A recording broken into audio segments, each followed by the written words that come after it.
Alright, today we're going to be reviewing this gaming keyboard.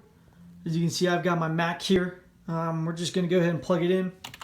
Before we plug it in, it's not that loud for a gaming keyboard. It's actually pretty quiet, which is really nice. So we'll go ahead and plug this in.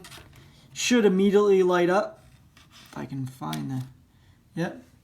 So it immediately lights up and then asks for you to just set it up. You can exit out of this if you want. Right now it's asking for the key to the right of the shift key, and so we'll just hit here. So we hit there, and now we're good to go.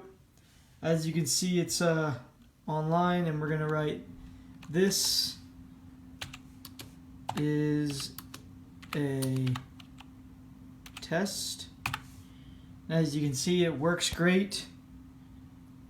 Looks great. We're going to turn the lights off and see what it looks like. Wow, that looks pretty. As you can see, it's very colorful. Let's turn the light brightness down on my Mac so you can see it. And man, that looks good. Real good.